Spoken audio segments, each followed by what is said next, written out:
자, 여러분 안녕하십니까? 김석입니다. 자, 벌써 이제 우리가 이제 마무리를 지을 때가 됐네요. 정말 시간이 빨리 가는데 어떻게 요즘 공부 잘 되십니까? 자, 날씨도 덥고 비도 많이 오고 하지만 하여튼 매일매일 이렇게 힘내시면서 하다 보면 점점 나아지실 겁니다.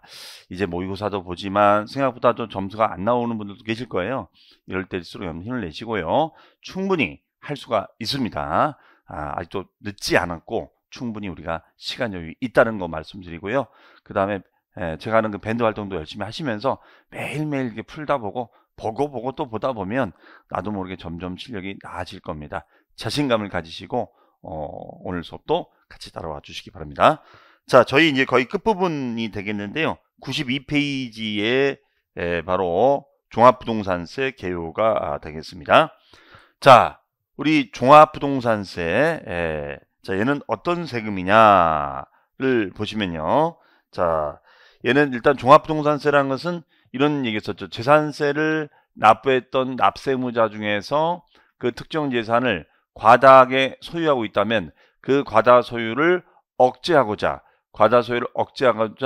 부과하는 세금을 말한다. 이렇게 얘기했었습니다. 네. 이것을 우리는 종합부동산세라고 얘기를 했었죠. 종합부동산세. 그러면 이 종합부동산세는 우리가 어떤 세금이냐? 일단은 국세다. 자, 요거는 이제 국세. 얘는 국세다. 그렇죠?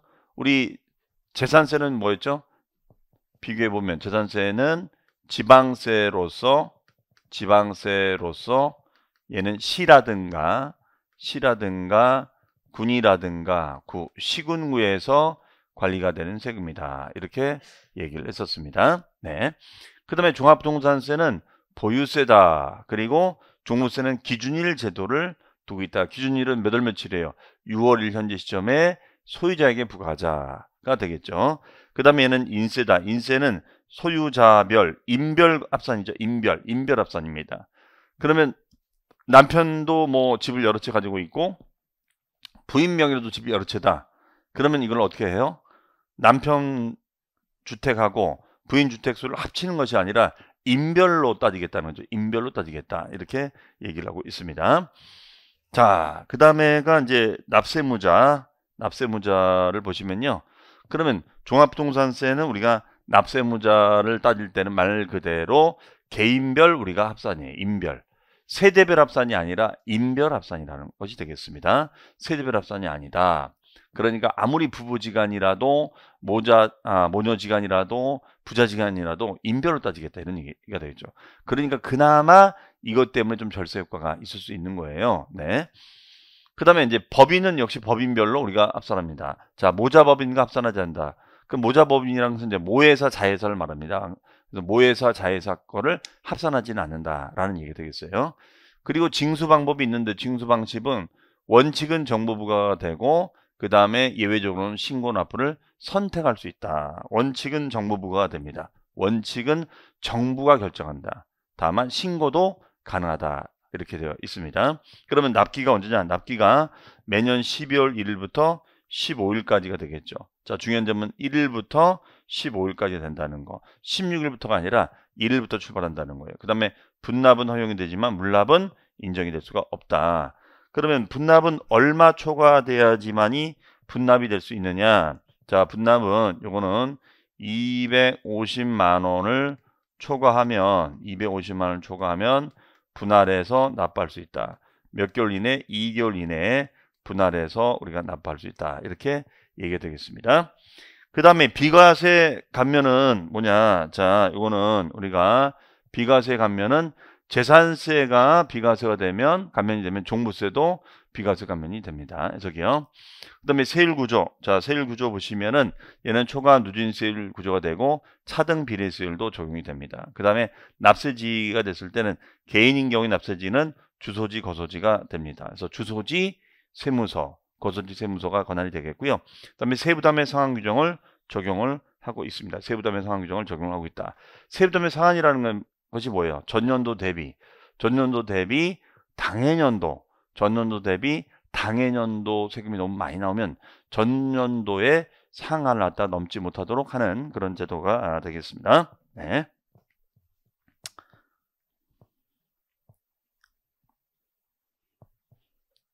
자, 그 다음에 종합부동산세 과세 대상입니다. 과세 대상. 자, 중요하죠? 네. 그러면 우리 이미 배웠던 재산세는 과세 대상이 어떤 거였었죠? 네. 토지, 건축물, 주택, 선박, 항공기 이렇게 돼 있었잖아요. 네. 토지, 건축물, 주택, 선박, 항공기 이렇게 돼 있었는데 그 많은 5가지 물건 중에서 딱 2가지만 적용 대상이 된다는 거예요. 그게 바로 뭐냐면 주택입니다. 주택. 자, 그럼 주택 중에서 별장은 제외인데 요 규정이 폐지가 됐어요. 폐지. 그래서 폐지 쓰세요. 폐지. 그러니까 이거는 이제 몰라도 된다는 거예요. 이제 요 규정 아예 없어졌습니다. 자, 그래서 별장은 뭐 일반 주택과 구분해서 얘는 뺀다. 이런 규정이 없어졌습니다. 네. 단 고급 주택은 포함한다. 자, 이거 주의하셔야 돼요. 고급 주택은 포함한다는 거. 그러면 이 얘기는 뭐냐면 주택이라 함은 일반 주택으로 가든 고급 주택으로 가든 우리가 다 포함해서 과세하겠다. 이러한 얘기가 되겠죠. 그 다음에 토지가 있는데 토지는 별도 합산 토지가 있고 종합 합산 토지가 있고 분리과세 토지가 있는데 별도 합산 대상 토지는 들어갑니다. 종합도 들어가는데 분리과세 대상 토지는 우리가 들어가지 아니한다. 그러면 분리과세 대상 토지라는 것은 우리가 어떻게 되느냐? 얘는 경작하는 우리가 농지라든가 아니면 기준면적 이내에 있는 공장 용지, 기준면적 이내에 있는 공장 용지라든가, 네, 이런 것들을 말합니다. 네, 등등등등. 우리 재산세 시간에 이거 얘기했었죠. 네, 어쨌든 이 토지가 분리과세 토지냐, 합산과세 토지냐 이건 중요한 거고, 분리과세로 분류가 된 토지는 종부세 대상에서 빠진다. 하지만 합산과세 토지는 종부세 대상이 된다. 이런 얘기가 되겠어요. 저기요.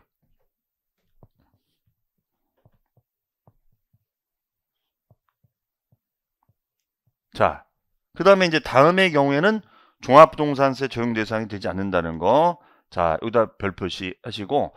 그래서 우리가 문제 풀다 보면 이제 이 파트를 많이 물어봐요. 다음 중 종합부동산세 과세 대상에 해당하지 않는 것은? 자, 다음 중 종합부동산세 과세 대상에 해당하는 것은? 이렇게 많이 물어보기 때문에 이걸 좀 잘 받을 필요가 있습니다.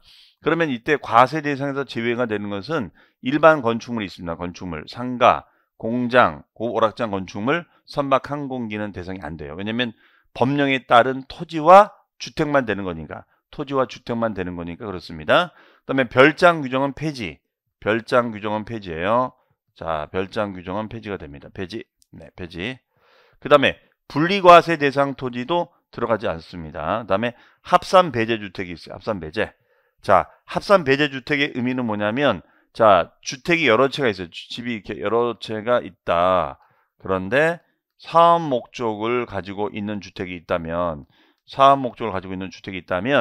요 주택은 주택수에서 뭐하자?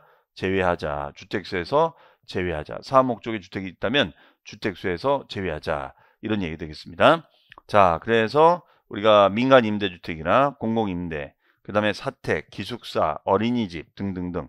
자, 이런 것을 뭐 외울 필요는 없겠고요. 말 그대로 사업 목적으로 활용하는 주택이야. 사업 목적으로 활용한 주택은 주택수에서 빼자. 이런 얘기가 되겠습니다. 네.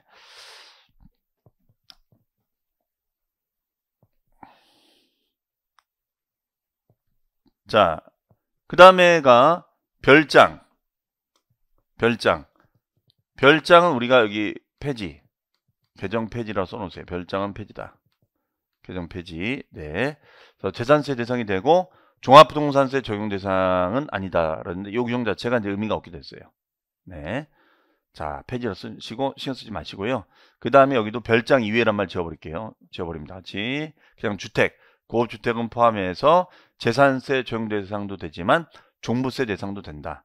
그 다음에 토지에는 종합합산 토지와 별도합산 토지와 분리과세 토지가 있는데 자, 종합합산 토지는 종부세 대상이 되고 별도도 마찬가지. 하지만 분리과세 대상 토지는 종부세 대상에 들어가지 아니한다. 그러면 종합합산 토지는 사업용 토지였어요? 비사업용 토지였어요?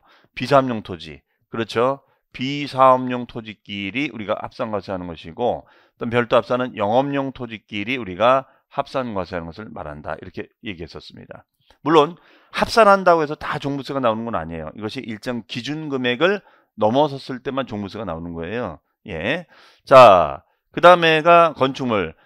공장 건물이나 상가, 오락장 건축물은 자, 요 건물이 있고 요 대지 지분이 있습니다. 그러면 요 건물은 종부세 대상이 해당이 없다는 거예요. 하지만 토지는 종부세 대상에 해당 사항이 있다. 이렇게 보시면 되겠어요. 그 다음에 상가 건물에 따른 부속 토지 대상이 되고 오락장 건물 네, 됩니다. 재산세는 되지만 종부세는 안 된다. 자, 건물은 안 되지만 토지. 그 다음에 오락장 토지도 얘는 4% 고율 분리했었죠. 고율 분리. 어쨌든 분리과세로 분류가 되는 것은 종합부동산세 적용 대상에 해당 사항이 있다 없다? 없다. 이렇게 보시면 되겠어요. 네. 자, 그래서 오락장 건축물, 오락장형 토지는 4% 고율 분리다. 고율 분리. 자, 별표시 해 놓으시고요. 네, 오늘 별표시 해 놓으시면 되겠습니다. 자, 그 다음에요. 종합부동산세 납세무자가 되겠습니다. 자, 주택에 대한 납세무자, 주택에 대한 납세무자, 주택에 대한 납세무자가 있는데, 자, 일반적인 경우 개인일 때 주택에 대한 납세무자는 공시가격 합계액이 얼마를 초과하는 자, 요거는 개정이 됐죠. 9억 원을 초과하는 자, 이것이 작년까지 6억이었다가 9억으로 더 3억을 더 얹어줬습니다. 자, 다만 이제 여기서 강력한 규제를 받는 게 뭐냐면 법인이에요. 법인은 아예 공시가격 안 따지고 다 납세무자가 된다는 거예요. 그러면 공시가격 안 따진다는 거니까 이것이 뭐 9억을 넘든 말든 무조건 종부세 대상이 된다. 따라서 주택법인을 만들어서 하게 되면 이거 문제가 된다는 것이죠. 해석이요. 자, 그러면은 여기 보시면은 주택분 납세무자는 공시가격 합계액이 얼마를 초과하는 자가 되면은 종부세가 납부할 의무가 있느냐. 예, 방금 말해도 9억이죠. 9억을 초과하는 자가 되는 거고, 그 다음에가 5억 원인 자는 납세 의무가 없다. 예, 여기는 뭐 당연히 대상이 될 수가 없겠죠. 네. 그 다음에 여기 보시면은 자, 신탁주택이 있으면 신탁. 그러면 이제 신탁에 대해서는 신탁이라는 제도가 참 좋은 제도지만, 자, 이거는 이렇게 보는 거예요. 주택수 분산을 위해서 일부러 신탁을 할 수 있잖아요. 맞죠? 주택수 분산을 하기 위해서 일부러 신탁을 할 수 있다고. 그걸 막기 위해서 이때 신탁이 됐을 때는 신탁된 주택도 우리가 위탁자가 종합부동산세를 납부할 의무가 있다. 이렇게 얘기를 하는 것입니다. 해석이요. 그래서 얘는 위탁자가 신탁주택을 소유한 것으로 본다. 이렇게 얘기를 하고 있어요. 자, 그러면 토지는 종합부동산세가 어떻게 되느냐?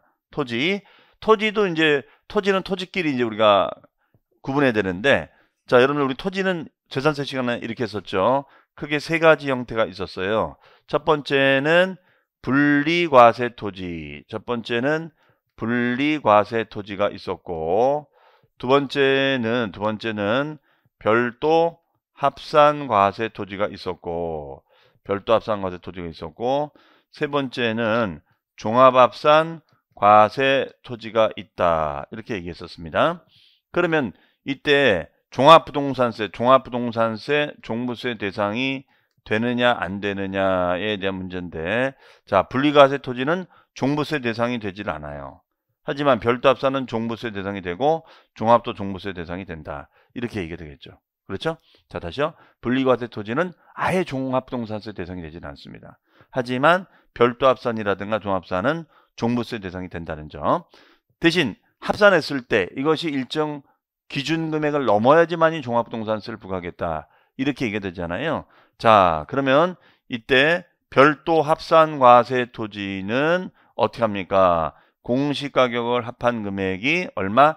80억을 넘어가는 자가 되라. 얼마? 80억을 넘어가는 자가 되라. 80억. 그 다음에 종합합산 토지는 어떻게 된다? 공시가격을 합한 금액이 얼마? 5억 원을 초과하는 자가 되라. 5억 원을 초과하는 자가 되라. 그렇죠? 별도합산은 80억, 종합합산은 5억이 되겠죠. 자, 그다음에 신탁토지. 자, 신탁이는 신탁법에 따른 신탁이니까, 자, 신탁은 실질적인 주인은 위탁자다, 수탁자다. 위탁자다. 그러니까 위탁자가 소유한 것으로 본다. 이렇게 해줘야겠죠. 그렇죠? 자,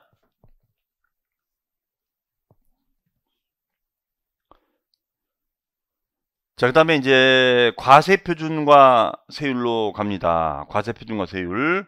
자, 역시 이제 중요한 파트로 넘어왔습니다. 네, 아무래도 과표세율. 그러면 이제 이런 얘기부터 한번 해보죠. 네, 한번 칠판으로 좀 설명을 드리고 요 얘기를 좀 해볼게요. 자, 우리 오랜만에 칠판 한번 볼까요? 이런 얘기입니다. 여기 만약에 뭐 종로에 집이 하나가 있고, 그 다음에 저 대전에 지방에 집이 하나 있어요. 근데 이건 모두 다 갑의 소유예요. 갑의 소유. 갑의 소유입니다. 그러면 갑이라는 사람이 이제 소유하는 것인데, 그러면 종로하고 이제 대전이 있잖아요. 그러면 여기는 결과적으로 뭐냐? 1차적으로 재산세를 부과하고, 그 다음에 2차적으로 종합부동산세를 부과를 하면 되겠죠. 네, 이 얘기입니다. 그러면 요 집값이 얼마냐면, 자, 종로에 있는 요 집은 6억짜리 집이고, 대전에 있는 집은 4억짜리 집이에요. 네, 그럼 6억짜리 4억짜리 집인데, 우리 재산세는 얘는 개별과세합니다. 얘는 개별과세. 얘는 개별과세. 개별과세예요. 개별과세. 그러면 개별과세가 되면 얘는 각각 고지가 되는 거야. 각각 고지. 네, 각각 고지가 됩니다. 재산세는 각각 고지가 되는 거야. 하지만 종합부동산세는 다 모아서 합산해서 과세하자 이 얘기예요. 그렇죠? 그러면 얘는 이때 6억이다 4억의 의미는 뭐냐면, 여기는 시가표준액으로 조회를 해봤더니 6억 4억이에요. 그럼 여기에다 곱하기 공정시장가입비율 60% 곱하기 세율은 0.1에서 0.4% 주일사의 누진세율이 된다. 자, 대전에 있는 집 4억도 얘도 60%, 그 다음에 0.1에서 0.4%가 됩니다. 네, 이렇게 해서 우리가 개별과세랍니다. 재산세는 개별적으로 고지하자. 하지만 종합부동산세는 요 집하고 요 집을 다 이제 합산하는 거죠. 네, 말 그대로 종합하는 거예요. 종합하는 거, 종합. 네, 그러면 요 금액하고 요 금액은 이제 그로스 합치면 되겠죠. 그럼 얘가 얼마에 10억이죠? 10억. 네, 10억이 됩니다. 그럼 요 10억을 우리는 공시가액의 합이다. 거기에서 일정 기준액을 빼주고 나온 금액에다가 공정시장가입비를 곱해주는 거예요. 그리고 세율을 곱해주자. 뭐 이렇게 얘기를 하고 있습니다. 네. 그럼 여기서 말하는 요 기준금액, 여기서 말하는 우리가 기준금액이 있는데, 요 기준금액은 얼마냐? 요거는 이제 9억. 아까 했었잖아요. 9억. 네. 그러면 요 전체를 부과하는 것이 아니라 얘는 1억, 초과된 1억에 대해서 종부세를 부과하는 것입니다. 그 다음에 공정시장가입 비율이 여기는 우리가 몇 프로가 되느냐? 얘도 우리가 60% 돼요. 얘도 60% 비율이 똑같습니다. 네, 우리가 재산세는 토지 건축물은 70%, 주택은 60% 했었죠. 그래서 비율이 낮은 게 더 좋죠. 원래는 이걸 80% 하려다가 지금 현재 그냥 60% 잡아주고 있습니다. 매년 조금씩 바뀌는데요. 그럼 1억이 60%는 6천, 6천에 세율이 부과되는 거예요. 자, 흐름 이해하시겠죠? 그래서 큰 차이가 있다면 주택에 대한 재산세는 주택이 여러 개 있으면 개별과세가 되지만 종합부동산세는 우리가 인별로 소유자별로 합산과세가 된다. 그런 점에서 차이가 있다. 이렇게 보시면 되겠습니다. 해석이요. 자, 그러면 이 내용을 근거로 해서 내용을 보시면요. 자, 여기 이제 이런 말이 나와 있죠. 종합부동산세는 과세표준은 우리가 어떻게 되느냐.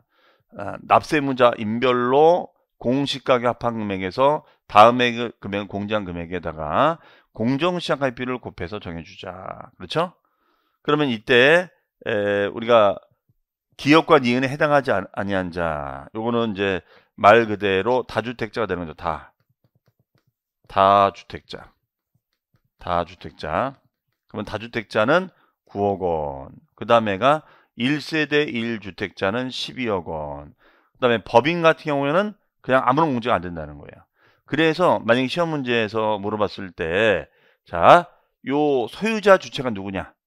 법인이냐? 개인이냐? 개인 중에서는 다주택자 개인이냐? 아니면 1세대 1주택자냐? 그러면 이때 1세대 1주택자는 여기는 실소유주로 보는 거예요. 실소유자. 여기는 실소유자로 보는 겁니다. 실소유자. 자, 실소유자다. 그래서 여기는 12억 원이 되겠습니다. 저기요. 하지만 다주택자가 됐을 때는 9억 원을 초과했을 때만 종합부동산세를 부과하자라는 얘기가 되겠어요. 저기요. 자, 그리고요. 여기 보시면은 네, 나와 있습니다. 주택. 주택은 공시가격 합한 금액에서 9억 원을 공제한 금액에 공정시장가액 비율을 곱해주자. 60% 이렇게 얘기해 줍니다. 하지만 법인은 이런 걸 아예 하지를 않는다는 거예요. 법인은.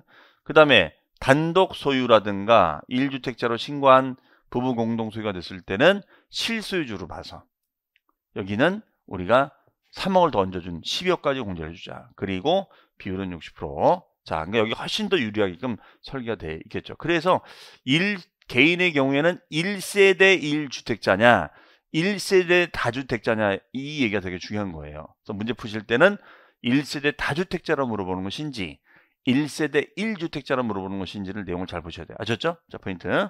네, 그렇게 보시면 되겠습니다. 자, 그러니까 당연히 1세대 1주택자가 나올 수밖에 없죠. 여기 보시면은 1세대 1주택자. 자, 그러나 다음의 경우에는 1세대 1주택자를 판단할 때 여기 보시면은 뭐라고 됐습니까? 세대원 중 한 명만이 주택분 전세 대상인 1주택을 소유한 경우로서 그 주택을 소유한 거주자를 말한다라고 되어 있죠. 그러나 다음의 경우에는 제외가 되겠다. 첫 번째 합산배제 임대주택이 있고 합산배제 사원용 주택이 있다. 이거예요.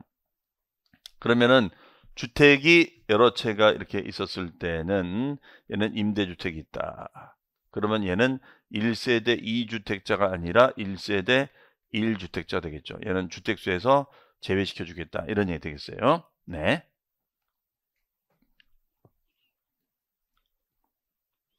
그 다음에 여기 보시면 이제 이런 말이 나와 있습니다. 자, 혼인하거나 아니면은 동거봉양. 그렇죠? 혼인하거나 동거봉양이 됐을 때를 말합니다. 혼인하거나 동거봉양이 됐을 때를 말해요. 그러면 이 얘기는 뭐냐면 자, 남자도 집이 있고 남자도 집이 있고요. 남자 이름으로도 집이 있고 그 다음에가 여자 이름으로도 집이 있어요. 얘는 이렇게 되어 있습니다. 그러면 남자 이름으로도 집이 있고 여자 이름으로도 집이 있다. 그러면 이것을 1세대 2주택으로 무조건 볼 것인가? 그러면 안 된다는 거야. 얘는 우리가 혼인한 날로부터 몇 년 동안은 5년 동안은 각각 1세대로 보자. 이런 말을 해줘요. 각각 1세대. 그럼 각각 1세대니까 1세대 1주택자, 1세대 1주택자가 되는 거예요. 이해되시겠죠? 각각 1세대다. 혼인한 자별로. 근데 굉장히 유리해지는 거죠. 그렇죠? 반면에 동거봉양이 됐을 때, 자, 부모님도 집이 있고, 부모님도 집이 있고, 그 다음에가 아들도 집이 있다. 이거예요. 아들도 집이 있어요.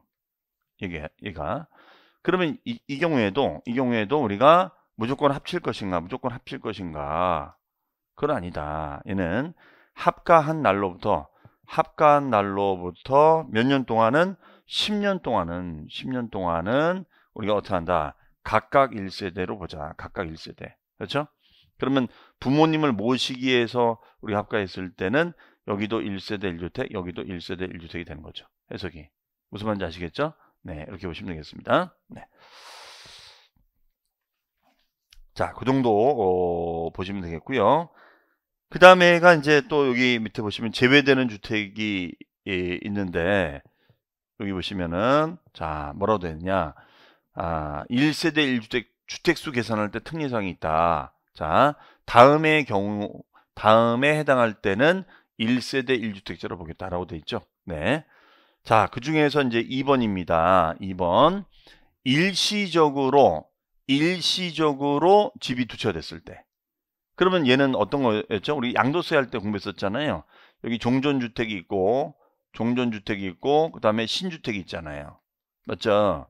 그러면 이때 신주택을 종전주택 취득 후 1년 지나서 1년 경과해서 신주택을 취득하고 요 종전주택을 매물로 내는 거죠. 매물로 내놨습니다.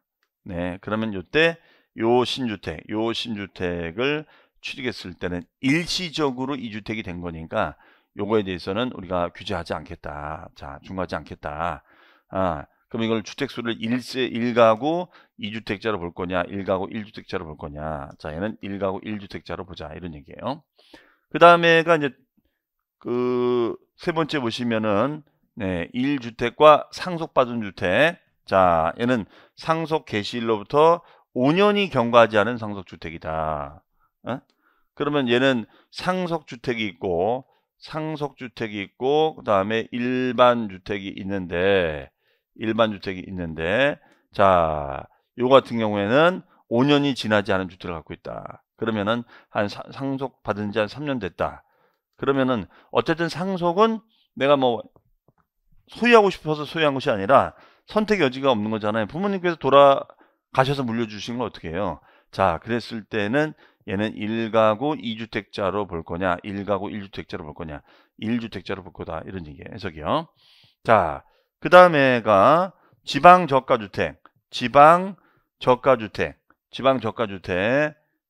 가지고 있다. 이거예요. 지방저가주택. 이것도 마찬가지야.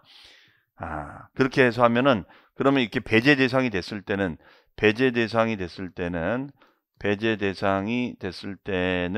하냐? 9월 16일부터 9월 말까지 세무서장이 신청을 하도록 되어 있습니다. 9월 달에. 네, 이렇게 얘기가 되겠습니다. 저기요.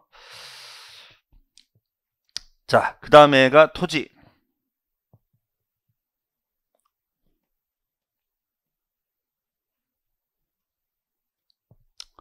토지는 우리가 과세 표준이 어떻게 계산되느냐? 토지는 일단은 우리가 이제 이렇게 되는 거죠.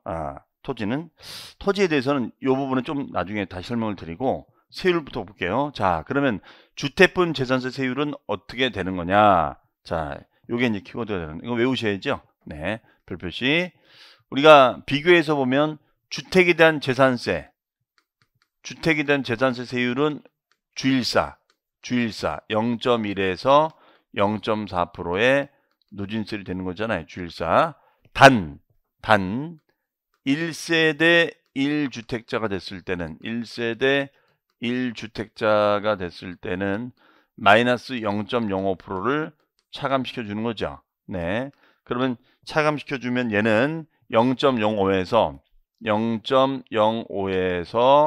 0.35%의 세율이 된다. 이 얘기예요. 네. 자, 그래서 우리가 얘는 주일사, 주택은 0.1에서 0.4%, 단 1세대 1주택자는 0.05에서 0.35%가 된다가 되겠죠. 해석이요.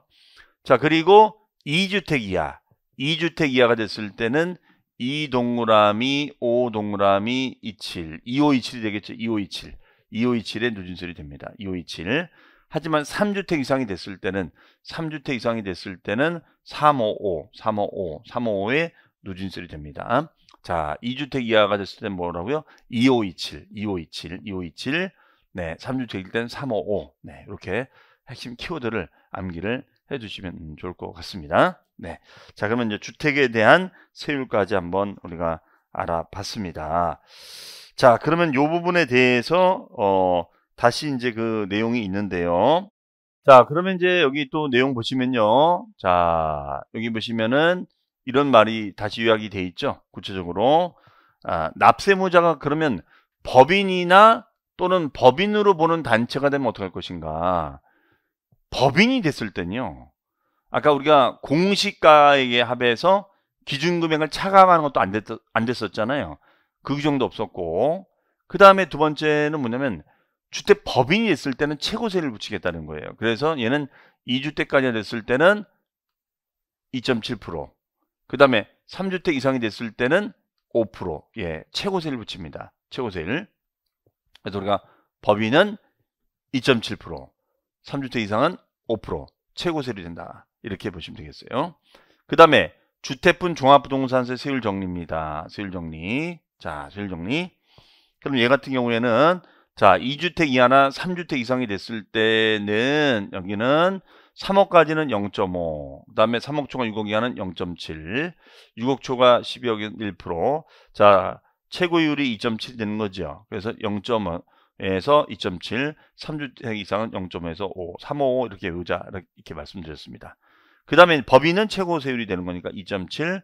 그래서 법인도 너무나 과징 아니냐 이렇게 얘기가 나오는데 이 부분은 아직도 개정을 안 해주고 있어요. 그래서 여러분들이 2527 355 법인은 최고 세율이다 이렇게 암기를 해주시면 좋을 것 같습니다.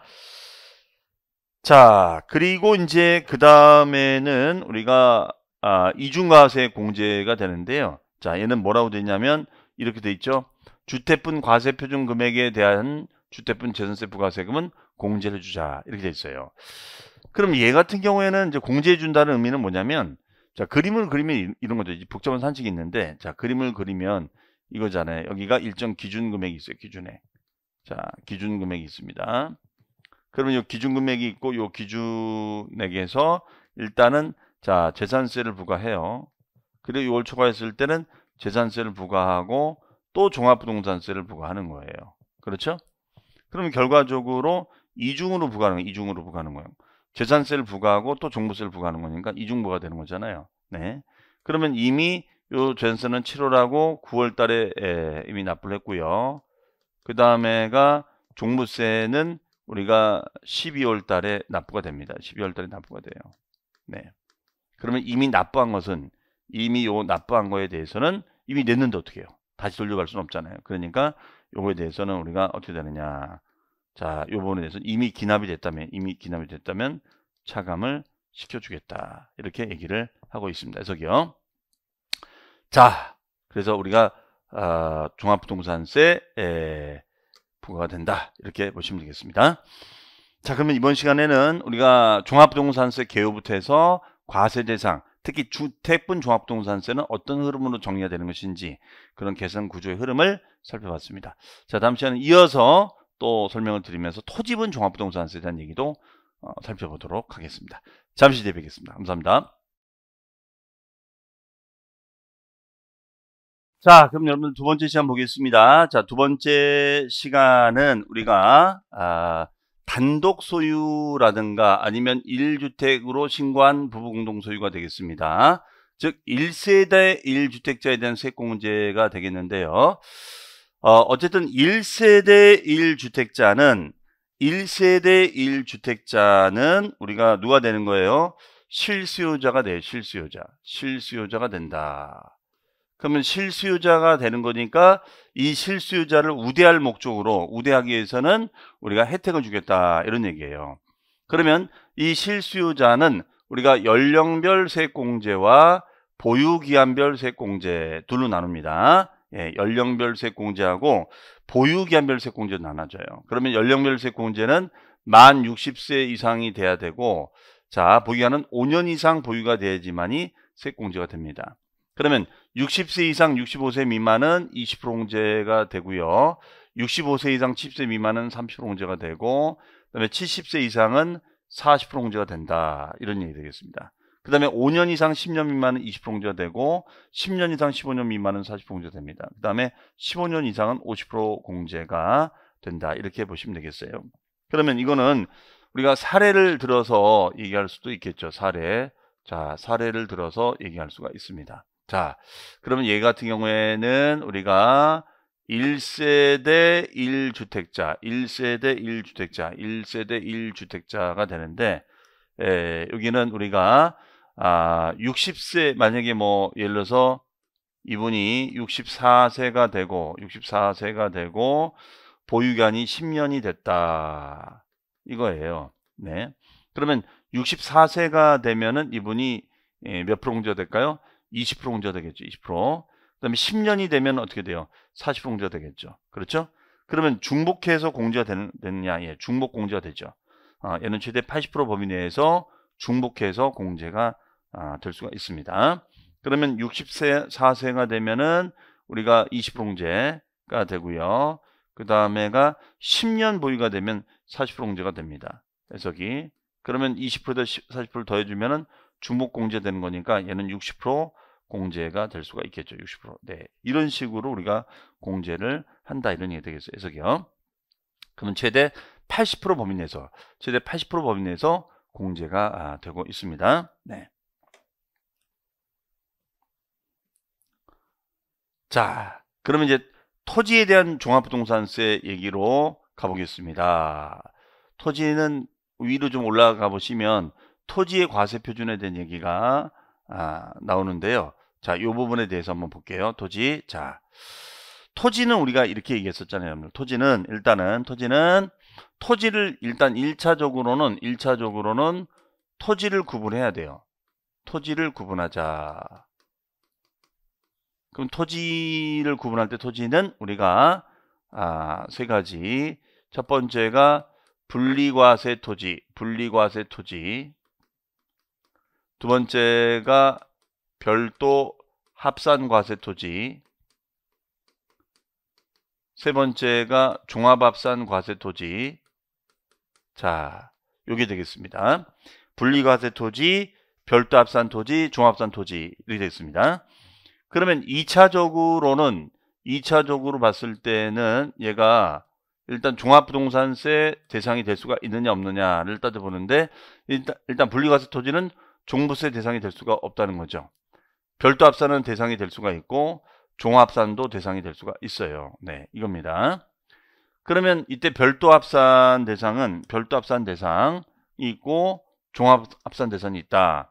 그럼 별도 합산 과세 대상은 이걸 합산했을 때 그 해당 공시 가격이 얼마를 넘어가면 종부세 나온다? 얼마를 넘어가면 나온다? 80억을 넘어가면 나온다는 거예요. 반면에 종합은 5억을 넘어가면 나오고 거기에다가 공정시장 가입비율 얘는 100%를 곱해줍니다. 여기도 공정시장 가입비율 100% 곱해줘요. 네, 이렇게 됩니다. 그러면은 우리가 요 건물이 이렇게 있고 건물 B가 이렇게 있습니다. 그럼 얘는 A가 있고 그 다음에 이제 B가 있어요. 그러면 얘는 별도 합산 토지면 별도 합산 토지끼리 우리가 합산하는 거예요. 네. 그럼 요 토탈 금액이 이제 100억이 되고 그 100억에다가 80억이 되면은 20억이 되고 20억에다가 공정시장 가입비를 100% 네, 20억이 됩니다. 그다음에 종합합산 토지는 자, 만약에 나대지라든가 아니면은 잡종지가 있어요. 나대지나 잡종지가 있다. 그러면 나대지나 잡종지가 있다면 요 토지를 우리가 합산하는 거죠. 네. 그러면 얘는 우리가 어떻게 되느냐? 종합합산 토지는 나대지 잡종지끼리 이제 합산을 한다 이거예요. 그러면 요 금액이 우리가 얼마? 5억. 그러면 뭐 나대지가 만약에 3억 원이고 잡종지가 4억 원이었다. 그러면 7억 원이 되는 거죠. 7억 원. 그러면 7억 원에서 5억을 빼주면은 요 2억이 되는 거고 2억에 대해서 공정시장 가입비를 곱하면 2억이 되겠죠. 곱표가. 예.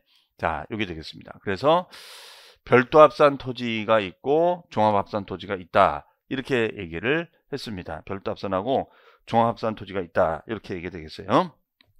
그러면은 이제 토지에 대해서는 이 정도로 정리가 되어 있고요. 그 다음에가 이제 세율입니다. 세율. 자, 그럼 세율은 어떻게 되냐? 세율은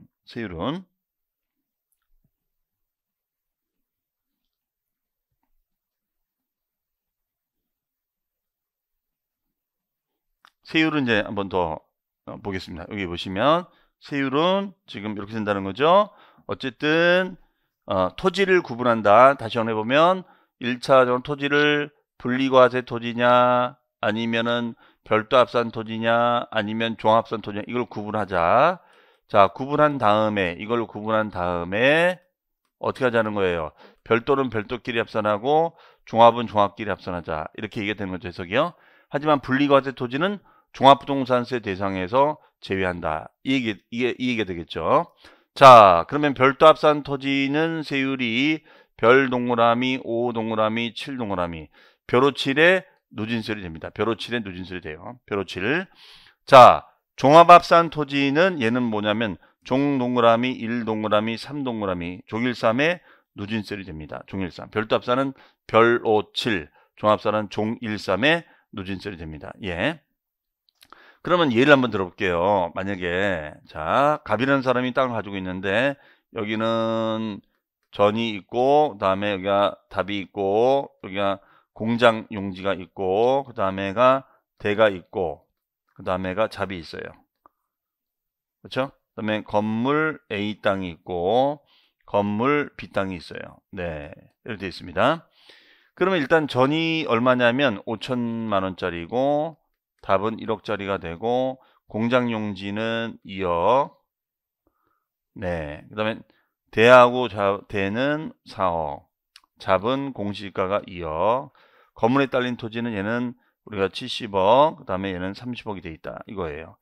이렇게 됐을 때 종부세는 어떻게 될 거냐 이런 얘기입니다. 자, 그럼 이 과정에서 종합부동산세 적용 대상이 되느냐 안 되느냐. 저는 우리가 대상이 안 되고 답도 안 됩니다. 왜? 얘네들은 분리과세니까. 이해하시겠죠? 자, 장은 공장용지도 분리과세니까 안 되고요. 자, 대는 종합합산 토지, 그 다음에가 잡도 종합산 토지가 됩니다. 그러면 얘는 얘네끼리 합산하는 거니까 6억이 됩니다. 6억. 자, 그러면 얘는 6억에서 자, 얘는 기준금액이 얼마였었죠? 5억이 되겠죠. 5억. 5억을 차감한 금액에 대해서 공정시장가비를 100% 곱해주고 세율은 1에서 3%의 누진세를 듭니다. 네, 이런 식으로 흘러간다는 거예요. 그러면 얘는 초과된 금액이 얘는 얼마가 돼요? 1억이 됩니다. 1억. 그러면 1억에 대해서 1에서 3%가 되는 거죠. 해석이요? 네. 별도 합산은 자, 예를 들어서 건물에 딸린 대지가 있고 요 대지가 A, 건물에 딸린 대지가 B가 있다. 근데 얘가 80억, 얘가 40억, 지금 말한 대로 70억, 30억, 70억, 30억이 있다. 그러면 이제 이걸 더하면 얼마예요? 100억이 되는 거죠? 네. 100억이 돼요. 그러면은 얘는 100억에서 마이너스 80억을 차감한 거에 공정시장가의 비율 100% 곱한 다음에 0.5에서 0.7%의 누진세율이 됩니다. 네. 이렇게 된다는 거죠. 그러면 초과된 금액이 20억이 되는 거니까 20억에 대해서 종합부동산세를 부과하자. 이렇게 얘기가 되겠습니다. 20억에 대해서 종부세를 부과하자. 자, 이렇게 이제 정리가 되겠습니다. 해석이요. 네. 그러면 이제 별도 합산, 종합합산이 되고요. 네. 그 다음에 이제 세부담의 상한이 있는데, 세부담의 상한 가기 전에 이중과세 공제. 이중과세 공제는 자, 얘는 이게 돼 있어요. 일정 기준 금액이 있고 여기서 재산세를 부과했어요. 또 재산세를 부과했어요. 그리고 초과된 것은 종부세를 부과하자 이거야. 그러면 결과적으로 이건 이중부가 되는 거잖아요. 그렇죠? 이중부가 되는 거니까 이미 기납이 돼 있다면 요 기납된 것은 차감해 주자 이거예요. 예를 들어서 자, 그러면 이것을 우리는 이중과세 공제라고 하는 거죠. 이미 재산세를 냈다면 이거는 차감해 줘야 되지 않겠는가? 그럼 요거는 이제 우리가 토지분쟁세는 9월 달에 고지가 날라가는 겁니다. 예. 그래서 차감을 해주자 이거예요. 해석은. 그러면 얘는 우리가 공제가 된다. 이렇게 되어 있습니다. 다만 요 이중과세 공제를 따질 때는 A번의 경우에는 우리가 가감 조정된 세율이 적용된 세액 또는 세부담의 상한이 적용됐을 때는 적용을 하자. 가감을 반영하고 세부담 상한을 반영해서 따져주자. 이런 얘기가 되겠죠. 해석이요. 자, 그렇게 이제 보시면 되겠습니다. 그 다음에 이제 세부담의 상한이 나오겠어요. 세부담 상한. 자, 이거는 이제 별 표시가 되겠습니다. 별 표시. 그러면 세부담의 상한이 됐을 때는 자, 주택 같은 경우에는 개인일 때는 우리가 100분의 150이 돼요. 100분의 150. 근데 법인은 아무런 제한이 없다는 거예요. 법인은. 개인은 100분의 150이 되지만 법인은 아무런 제한이 없고 별도 합산 토지는 100분의 150%를 초과할 수 없어요. 네, 종합 합산도 100분의 150. 하지만 분리과세 토지는 종부세 대상이 된다 안 된다? 안 된다. 분리과세 대상 토지는 종부세 대상이 되지 않는다. 이렇게 얘기가 되고 있습니다. 자, 다만 법인의 경우에는 세부담의 상한을 적용하지 아니한다. 법인의 경우에는 세부담의 상한을 적용하지 아니한다. 네, 얼마가 되든 간에 다 적용을 해주겠죠. 그렇죠? 네, 이 얘기가 되겠습니다.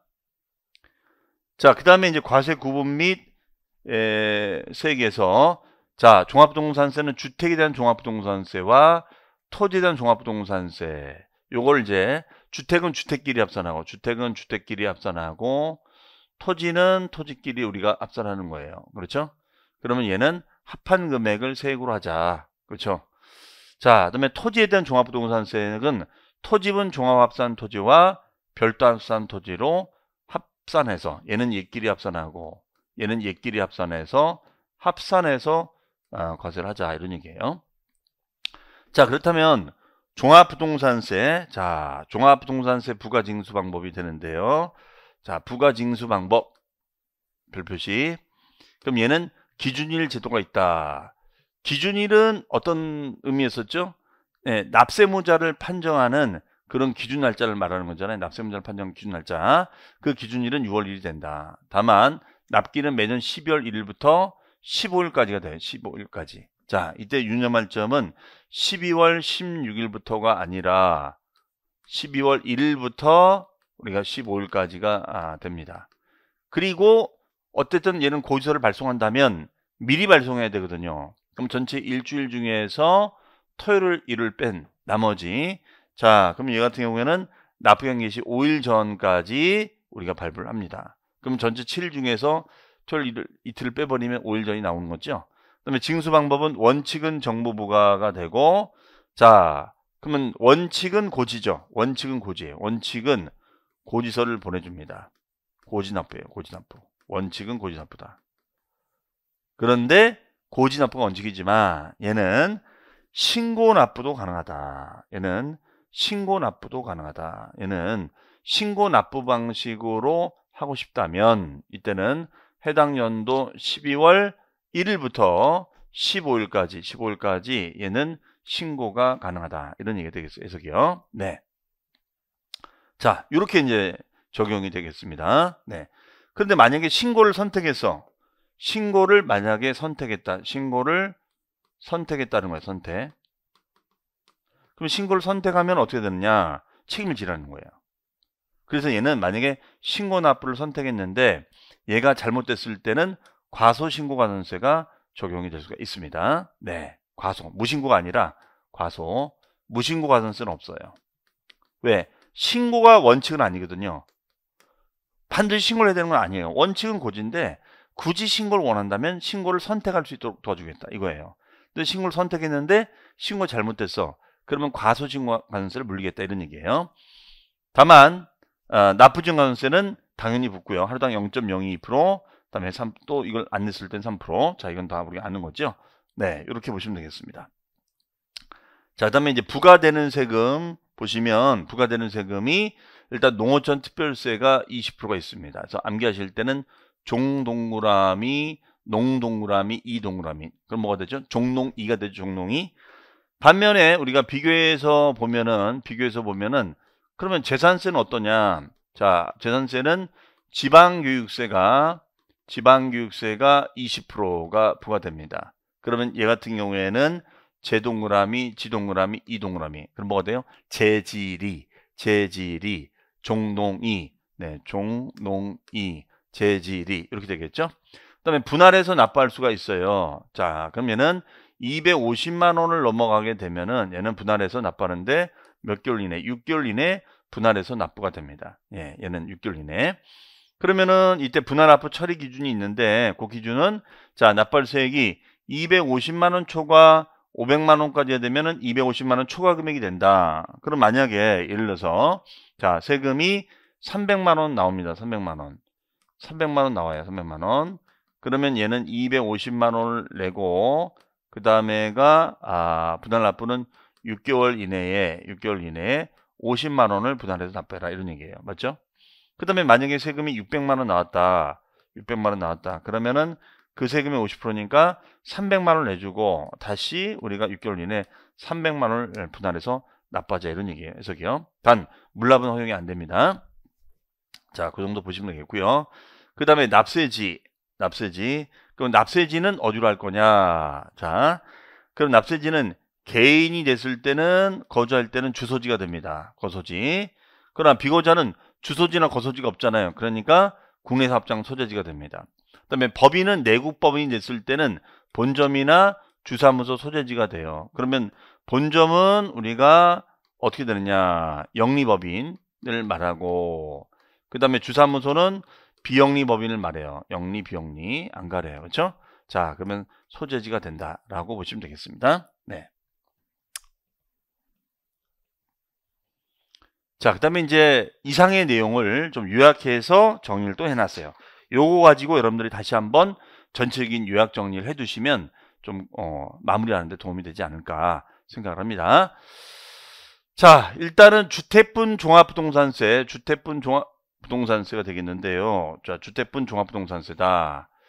그러면 우리 주택분 종합부동산세에서 자, 요거는 제가 폐지가 됐다고 그랬죠? 얘는 폐지, 개정 폐지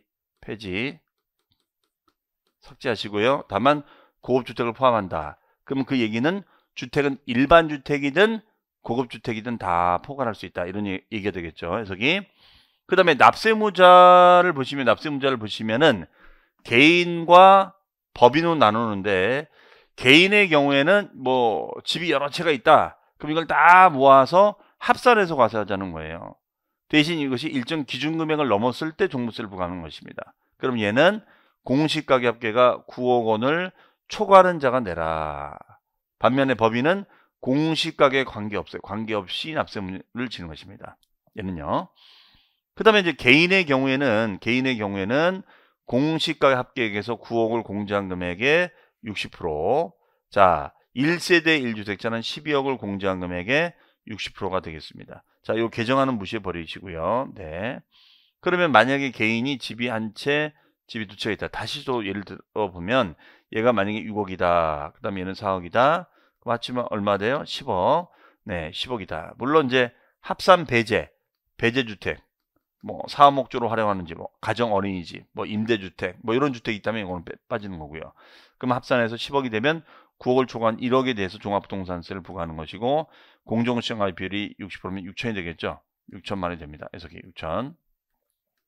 그 다음에 1세대 1주택자는 얘는 어떻게 되느냐. 1세대 1주택자는 자 이걸 합쳤을 때 1세대 1주택자는 이거 합쳤을 때 약간 15억이 된다. 15억. 그러면 15억이 되면 15억에 대해서 12억을 빼주면 3억이 되겠죠.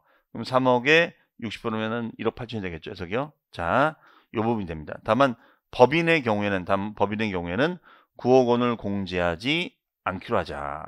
아예 이걸 없는 걸로 하자는 거죠. 그럼 법인은 뭐 9천이든 1억이든 뭐 얼마든 간에 다 적용이 되지 않는 거죠. 네. 반면에 이제 종합합산 토지, 자, 이런 비삼용 토지는 공시가격 합계액에서 5억을 공제한 금액에, 자, 5억 원을 공제한 금액에 공정시장가액비율 100% 됩니다. 얘는요. 그러면 나대지나 잡종지를 합산했는데 그 금액이 5억을 초과하는 자가 되는 거니까, 예를 들어서 뭐 나대지가 4억 원이 되고 잡종지가 3억 원이 됐을 때는 얘는 7억이 되는 거죠. 그 7억 원에서 5월 뺀 2억이 되겠죠. 자, 별도 합산 토지입니다. 별도 합산 토지는 자, 여기 건물 A가 있고 건물 B가 있다. 이거예요. 그럼 A하고 B를 더하는 거죠. 얘는 합산하는 겁니다. 그럼 얘가 90억이 되는 거고 얘가 30억이 되면은 어떻게 돼요? 120억이 되는 거죠. 80억을 넘는 자가 되는 거잖아요. 그러면 120억에서 80억. 그러면 여기는 40억이 되겠죠? 그러면 40억에다가 100%가 되겠죠. 해석이. 자, 이렇게 간다는 거예요. 해석이요.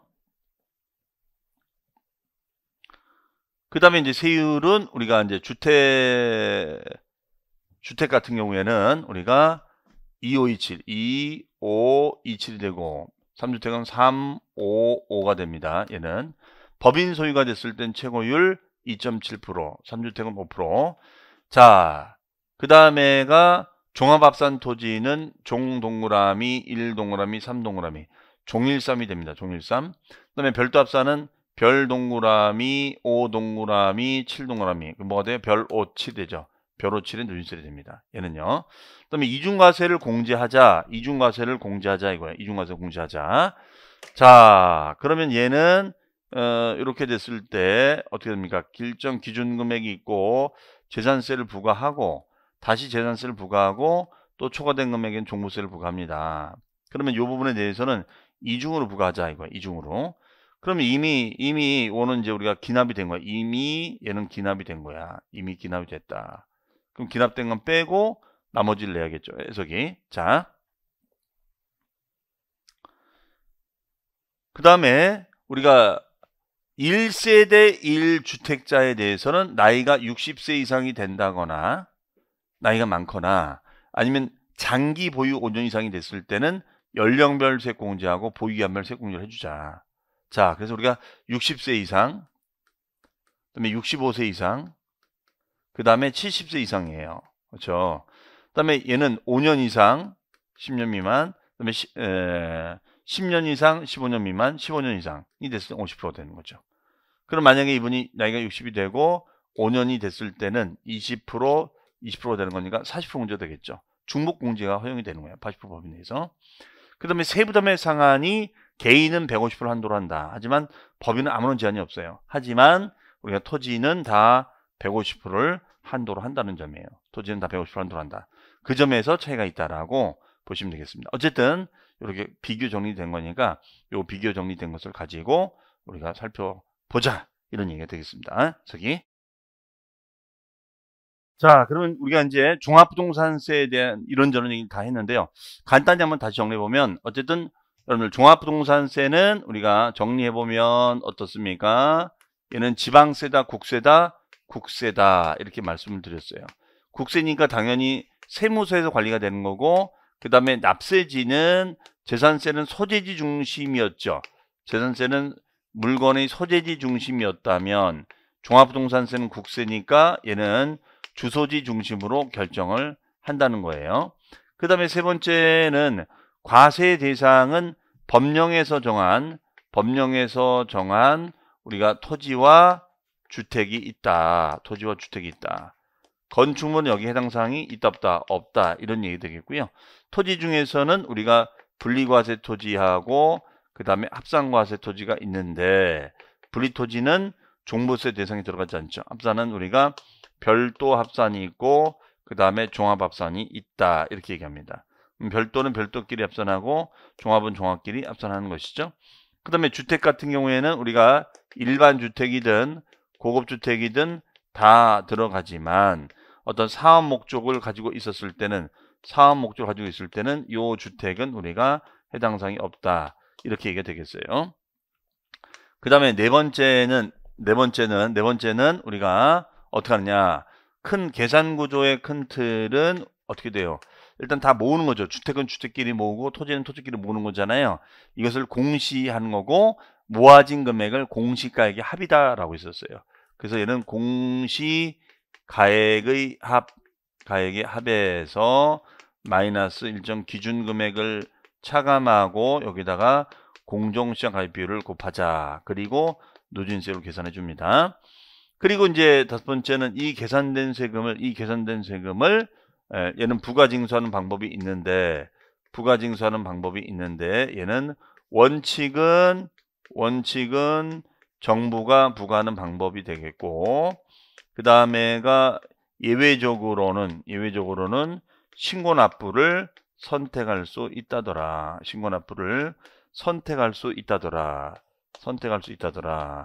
이런 얘기예요. 신고납부를 선택할 수 있다더라. 자, 이런 원리로 되어 있습니다. 그 다음에 그러면 종합부동산세를 납부할 때는 부과되는 세금이 있는데 그 부과되는 세금이 우리가 재산세는 지방교육세가 20% 있었죠. 맞죠? 하지만 얘는 부과되는 세금이 뭐가 있었죠? 그렇습니다. 농어촌 특별세가 있었죠. 농어촌 특별세가 있었습니다. 농특세가 몇 프로? 20%가 있었다. 이렇게 보시면 되겠죠. 그 다음에 일곱 번째. 자, 그 다음에 얘는 분할 납부가 됐었나요? 분할 납부가 됐었죠. 그렇죠? 하지만 물납은 됐었다, 안 됐었다? 안 됐었다. 분납은 250만 원 초과하고 6개월 이내에 분할 납부가 되는 거죠. 그렇죠? 네. 그 다음에 이제 요 기준금액을 아는 것이 중요했었는데 주택은 주택끼리 모으면 공시가격의 합해서 얼마를 공제해줘요? 9억. 그렇죠? 9억을 공제한 금액이 곱하기 60%. 토지는 별도 합산은 80억, 종합합산은 5억이고 그걸 차감한 금액에 우리가 100%. 그렇죠?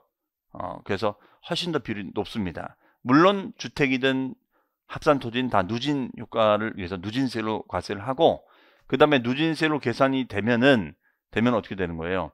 자, 기준금액까지는 재산세를 내고 기준금액을 넘는 부분에 대해서 재산세와 종부세를 또 부과하는 거잖아요. 이중으로. 그러면 이중으로 부과하는 거니까 이건 이중과세가 되는 것이다. 그러면 얘는 이미 기납된 재산세가 있다면 이거는 차감을 시켜주자 이거예요. 이미 기납된 재산세가 있다면 차감을 주자. 7, 9월 달이 되고 얘는 12월 달이 되면 이미 기납된 것은 차감을 해줍시다. 이렇게 얘기를 하고 있어요. 이것을 우리는 종합부동산세다. 이렇게 얘기를 하고 있습니다. 네. 그래서 우리가 요거는 이제 적용을 한다라고 보시면 되겠어요. 네, 이것이 종합부동산세다. 네. 자, 그러면은 우리가 종합부동산세에 대해서는 이제 이런저런 얘기를 다 정리했고요. 다음 시간에 이제 남은 부분에서 재산세하고 종부세를 또 비교하는 내용이 요약이 있어요. 그 내용하고 다른 내용 가지고 해서 마무리 짓도록 하겠습니다. 자, 그럼 잠시 뒤에 뵙겠습니다. 감사합니다. 자, 여러분 안녕하십니까? 자, 이제 마무리를 지을 시간이 됐습니다. 정말 또 요 요약 강의 쫓아오시느라 고생 많으셨고요. 남은 내용들 차분차분 정리해서 종강을 하도록 하겠습니다. 자, 그러면 요 내용을 보시면 이제 재산세하고 종합부동산세를 또 비교를 해놨어요. 요 내용 가지고 한번 전반적으로 한번 정리를 한번 해보죠, 같이. 일단 재산세라는 세금은 보시면은 시군구에서 관리가 되는 세금이었었어요. 그렇죠? 그 다음에 특별자치도는 제주도, 특별자치시는 세종시가 우리가 되겠죠? 네. 그러면 이와 관련해서 우리가 그동안 배웠던 취득세. 취득세는 관할이 어디였었죠? 특별시, 광역시, 도에서 움직이는 세금이 되겠죠. 그 다음에 등록면허세는 어디서? 얘는 특별자치도 자치시 도구세다. 도구에서 관리가 된다. 얘는 시군이 아니라는 거죠. 얘는 시군이 아니라 도나 구에서 관리가 되는 세금이다.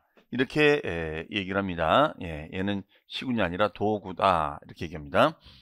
그 다음에 얘는 물세적 성격을 가지고 있어요. 물세적 성격을 가지고 있고, 주택은 주택별로 개별 과세를 하고 있습니다. 네, 물세적 성격을 가지고 있고, 주택은 주택별로 개별 과세한다. 하지만 토지는 토지 소유자 중심으로 해서 우리가 인별 합산을 하고 돼 있어요.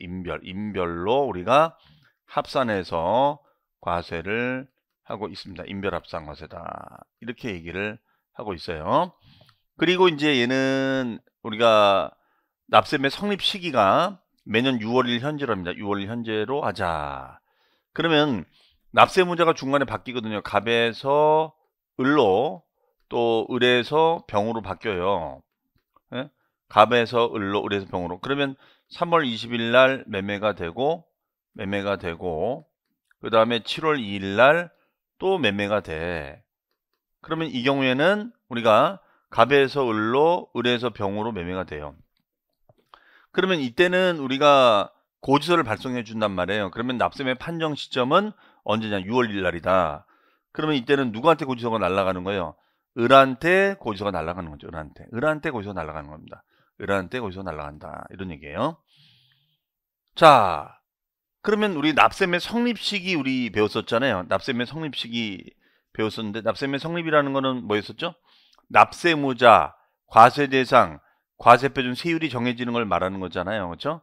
그러면 이 성립 시기는 매년 6월 1일 현재로 하자. 그렇죠?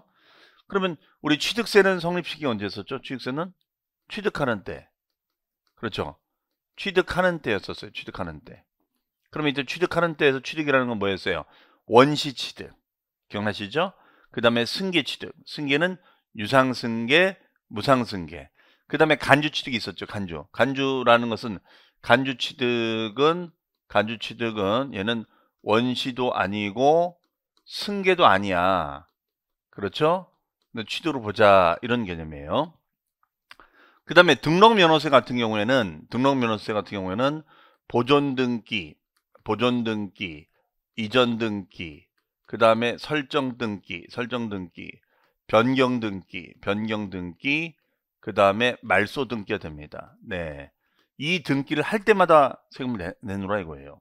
예, 얘는 보존등기, 이전등기, 설정등기, 변경등기, 말소등기 할 때마다 납세금을 져라, 이런 얘기예요. 해석이.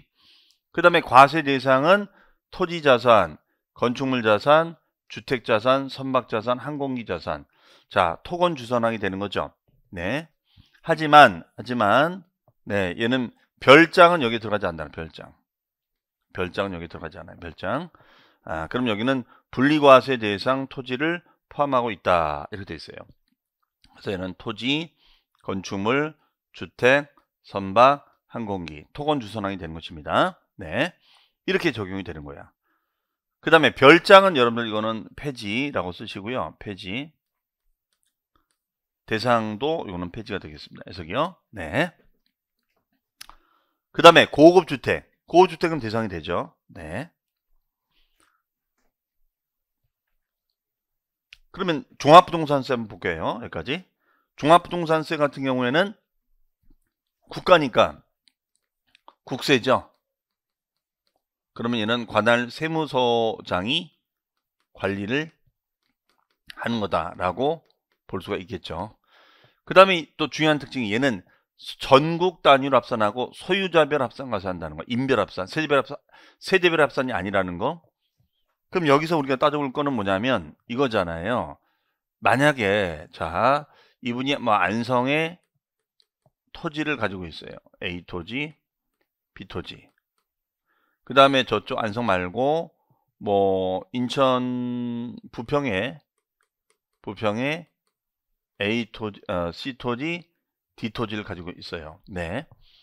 그러면 안성에 A 토지, B 토지, 부평에 C 토지, D 토지가 있다 이거예요. 그러면 얘는 안성에 있는 토지는 안성에 있는 토지끼리 합산하고 그 다음에 부평에 있는 토지는 부평에 있는 토지끼리 합산해야 된다 이거예요. 즉 얘는 시군 재산세는 시군구 단위로 합산해요. 반면에 종부세는 어떻게 한다고 전국 합산이니까 이걸 다 그로써 하는 거죠. 종부세는 다 전국 걸 다 합산한다 이렇게 얘기를 합니다. 그런 점에서 다르다는 거예요. 그리고 얘는 납세매 성립 시기가 자 요건 동일해. 6월 현재 동일하다 이런 얘기예요. 어쨌든 과세 범위가 얘는 상당히 스펙트럼이 넓은 구조라고 보시면 되겠죠. 그 다음에 종합부동산세는 토지가 있는데 토지에는 별도 합산, 종합합산 대상이 있고 주택이 있다 이렇게 됐습니다. 하지만 이 토지 중에서는 분리과세 토지는 제외가 되는 거죠. 자, 이 부분 우리 시험에 잘 나옵니다. 다음 중 종부세 대상이 되느냐 안 되느냐. 네. 그 다음에 건축물, 상가라든가 뭐 공장 건물, 선박 항공기 이런 것들 안 되고요. 별장 규정은 없어졌다. 폐지가 됐다. 폐지 이렇게 써놓으시면 되겠습니다. 그리고 요거는 아예 폐지.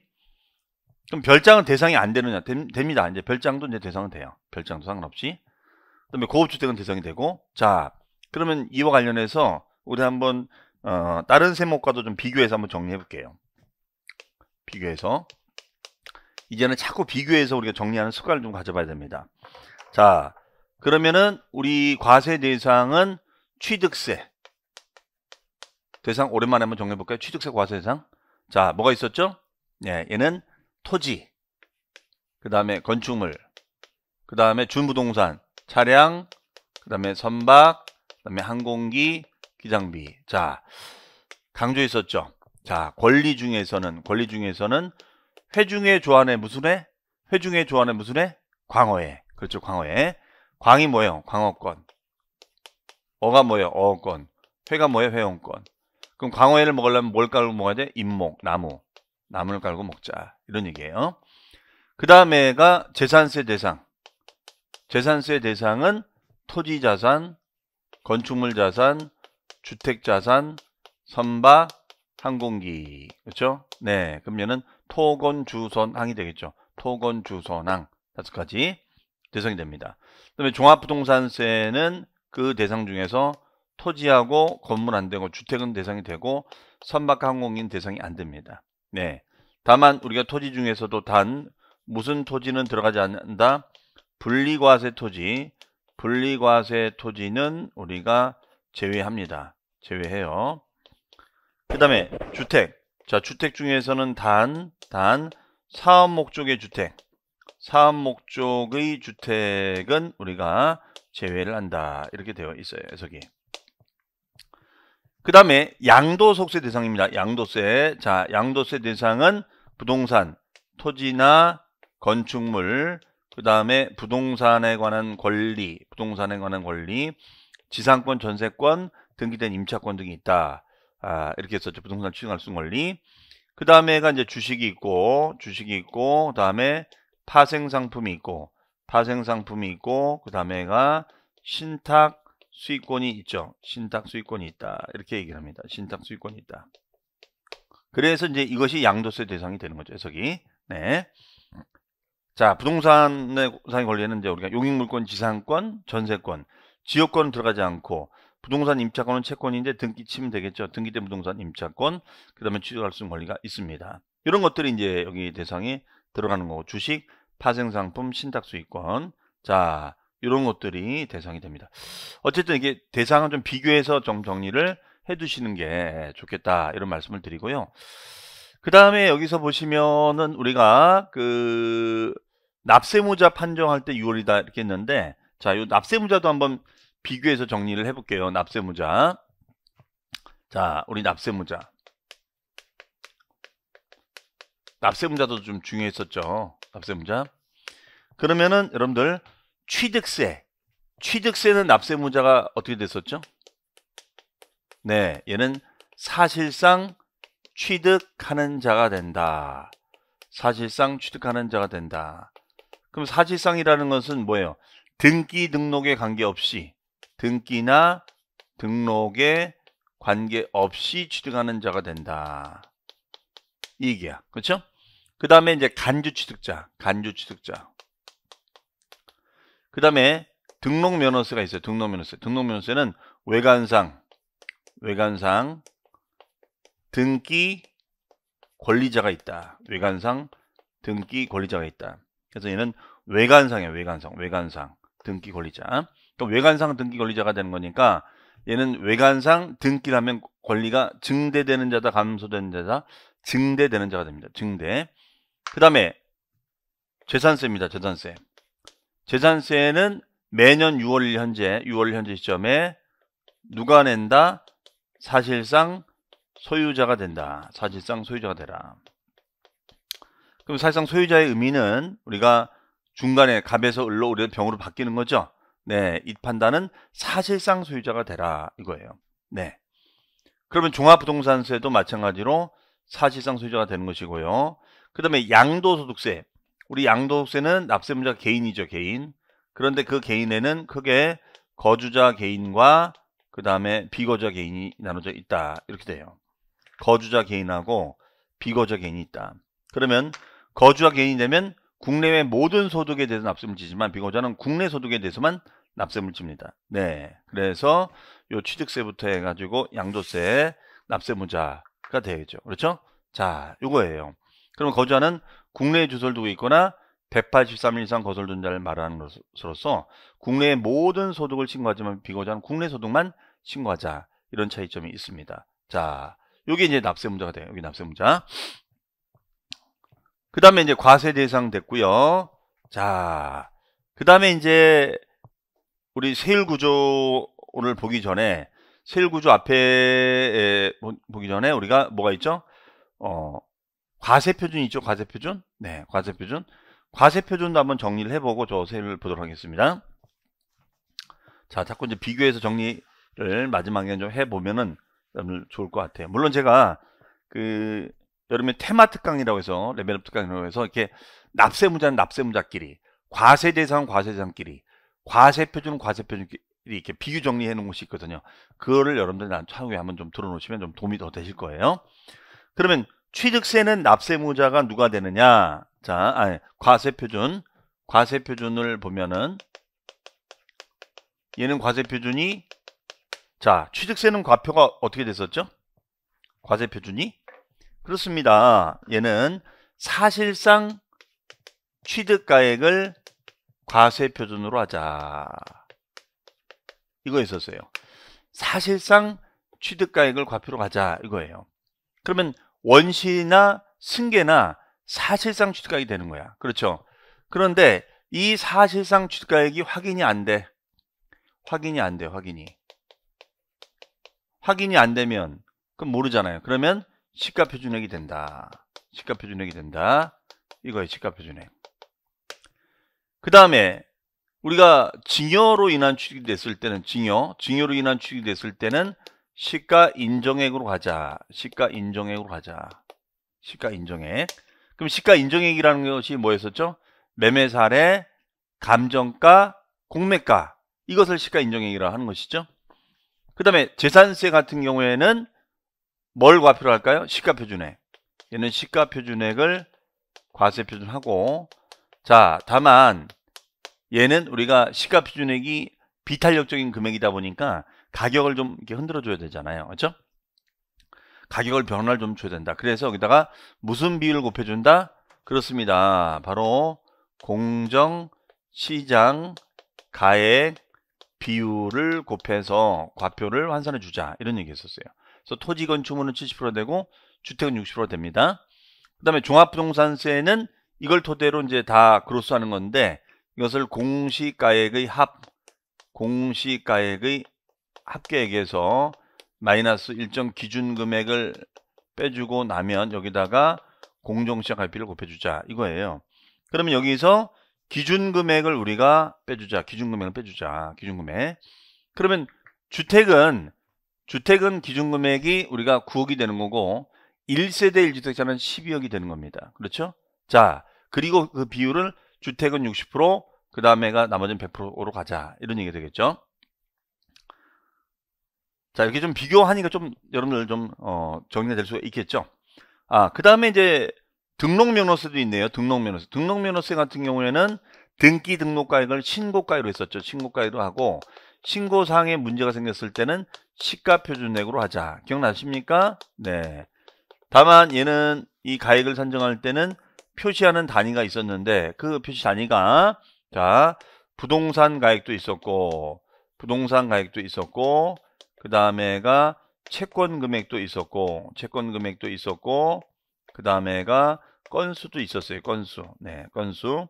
그러면 부동산 가액은 채권 금액이 바로 얘가 뭐가 되는 거예요? 종가세가 되는 거고 건수가 되는 거니까 얘는 종량세가 되는 거죠. 건수가 되면은 얘는 종량세가 되는 거예요. 종량세, 종가세. 그래서 얘는 종가세 방식과 종량세 방식이 있다. 이렇게 얘기를 하고 있습니다. 자, 그러면 양도소득세는 우리가 어떻게 되냐? 양도세는 양도세 계산 순서가 있겠죠. 그러면 제일 먼저 우리가 구해야 될 금액이 뭐냐? 양도 차익. 그러면 양도 차익에서 마이너스 장기 보유 특별공제를 빼주고 나면 양도 소득 금액이 되고 양도 소득 금액에서 최소한의 공제, 기본 공제를 우리가 차감을 시켜주고 나면 이게 과세표준이 된다. 과표가 된다.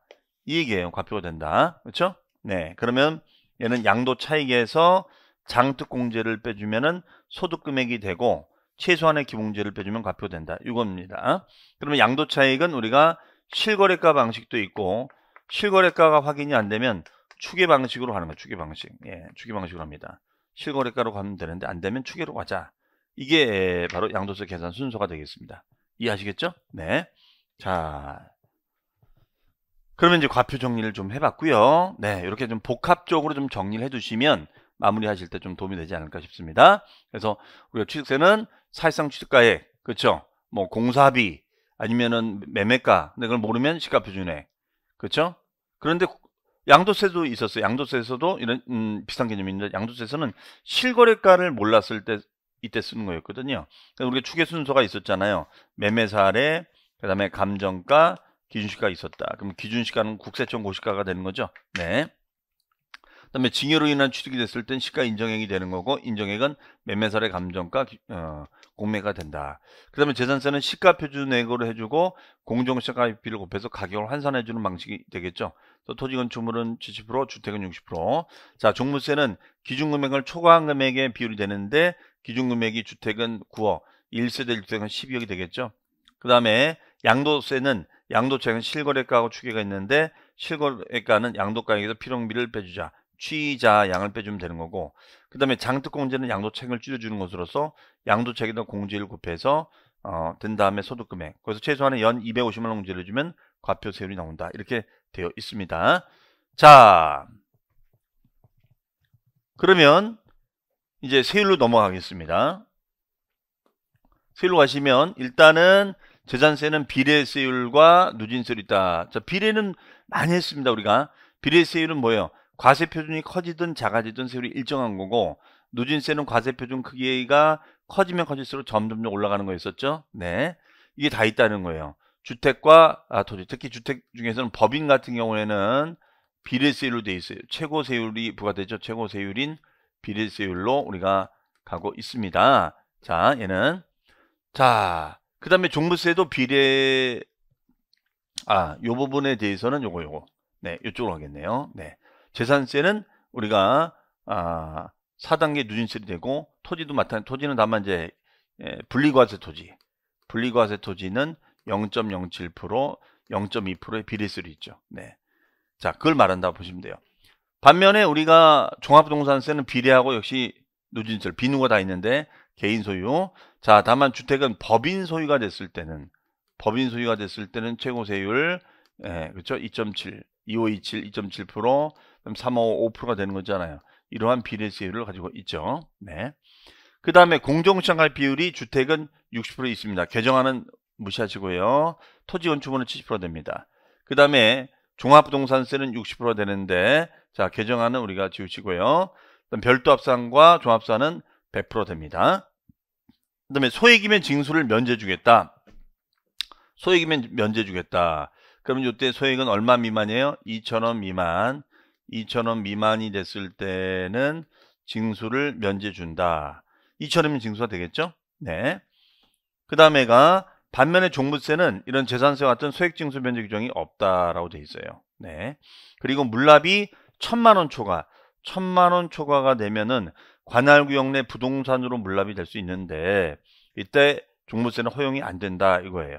그 다음에 분납은 250만 원 초과 2개월 이내가 되겠고, 그 다음에 얘는 250만 원 초과 6개월 이내 분할 납부가 됩니다. 자, 이렇게 나눠진다라고 보시면 되겠어요. 해석이요.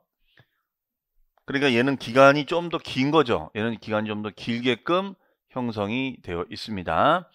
그리고 얘는 납세지가 재산의 소재지 시군구예가 되고요. 자, 거주할 때는 주소지 관할세무서가 됩니다.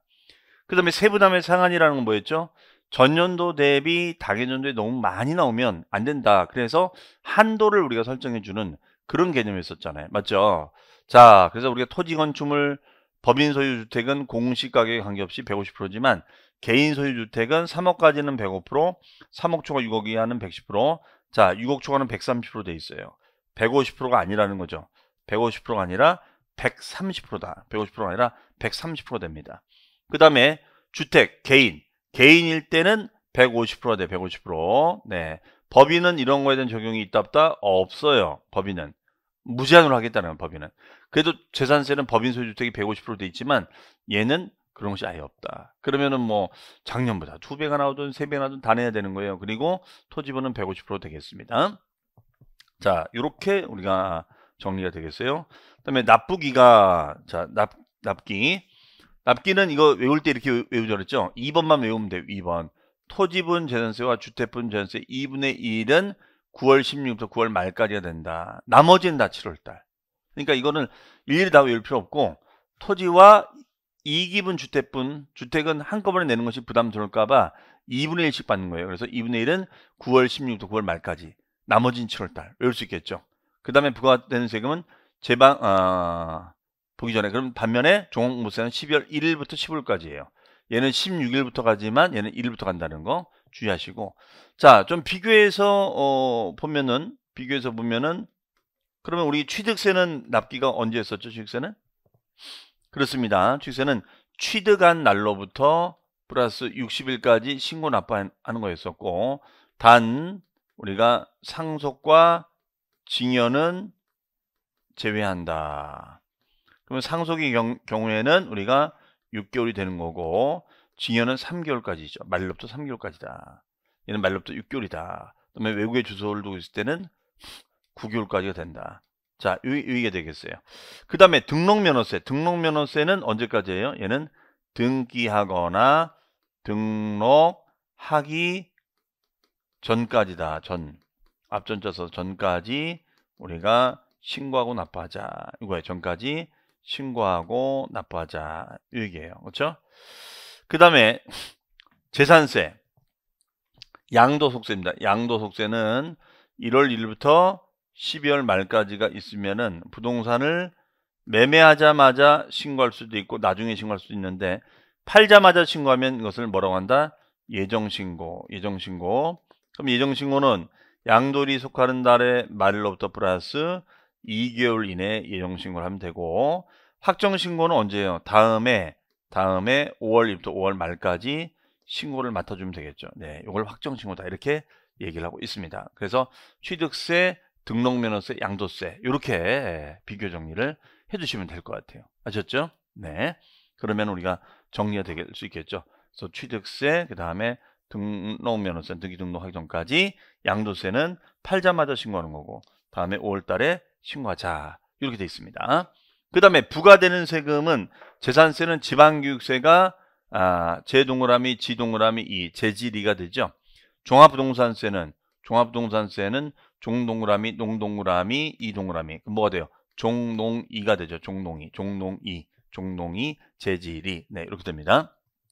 자, 그런 점에서 차이가 있다. 이렇게 보시면 되겠어요. 그러면 취득세 같은 경우는 부가세가 어떻게 돼요? 납부 시에는 두 가지가 있었죠. 납부 시에는 농어촌 특별세가 10%가 부과됐었고 그 다음에 플러스 지방교육세가 20%가 부과됐었습니다. 네. 다만 감면 혜택을 받았을 땐 농특세가 20%가 된다. 그럼 얘는 감농이가 되겠죠. 감농이. 네. 그다음에 등록면허세 같은 경우에는 어떻게 됩니까? 얘는 지방교육세가 20%가 되겠죠. 등질이 20%가 됩니다. 다만 감면시에는 농어촌 특별세가 20%가 됩니다. 그러면 얘 같은 경우에는 어떻게 돼요? 감농이가 되겠죠. 그렇죠? 자, 양도소득세는 우리가 어떻게 됩니까? 얘는 납부시 부가세는 있어요, 없어요? 납부시는 부가세가 없다. 하지만 감면시에는 농어촌 특별세가 20%가 있었죠. 그래서 얘도 감농이가 되겠습니다. 감농이. 네, 이렇게 나눠진다라고 보시면 되겠어요. 정리되셨나요? 네. 자, 이렇게 자꾸 비교해서 정리를 마지막 해드리는 것이 여러분한테도 도움이 될 것 같아서 말씀을 드렸습니다. 자, 그러면 이제 내용 설명을 다 해드렸어요. 자, 어쨌든 여러분들 우리가 2달 동안 핵심 정리 강의를 들으면서 이 이론 부분만 집중적으로 좀 설명을 드렸고요. 어쨌든 이 부분을 가지고 어쨌든 반복해서 양이 많지는 않잖아요. 이 노트집이. 그러니까 여러분들이 이거 가지고 다니면서 여기에 모자란 것은 기본소에도 다시 설명되어 있으니까 여기다 이게 하시고 이걸 계속 보시면서 문제 이제 다음 주부터 우리 문제를 풀 건데 문제를 푸시면서 이제 이걸 또 다시 한번 보시면 좋을 것 같아요.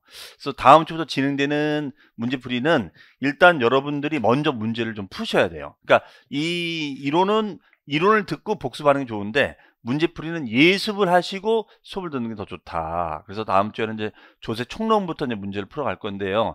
그래서 조세 총론 풀고 그 다음에 이제 취득세 풀고 그 다음에 중요한 양도세 우리 이론 정리처럼 제일 중요한 걸 먼저 할 거예요. 그리고 나중에 재산세 종부세 이런 식으로 갈 거니까요. 여러분들 미리미리 좀 풀어보시고 웬만하면 문제풀이는 다 풀어드리도록 노력을 하도록 하겠습니다. 물론 너무 지엽적인 거는 그냥 과감하게 생략하고요. 자, 그래서 이제 문제풀이를 통해서 예습을 해서 문제를 푸시고 수업을 들으시면 내가 이런 내용을 혼동스럽게 생각하고 있구나 정리가 될 거예요. 그리고 다시 이거 요약서를 보시잖아요. 그러면 이제 이게 눈에 확 들어옵니다. 이게 정리된다는 느낌으로 들어올 수가 있을 거예요. 아셨죠? 네, 그렇게 이 교재를 활용을 하시면 좋을 것 같습니다. 자, 어쨌든 또 장시간 수업 듣느라 고생 많으셨고 자, 어쨌든 아직 충분히 시간이 있습니다. 네, 생각보다 고민이 많으신 분들 고민하지 마시고 차근차근 알아간다는 재미로 여러분들 인내심을 가지고 하시면 될 겁니다. 자, 고생 많으셨고 저는 다음 주 문제풀이 때 또 뵙도록 하겠습니다. 자, 수고 많으셨습니다. 감사합니다.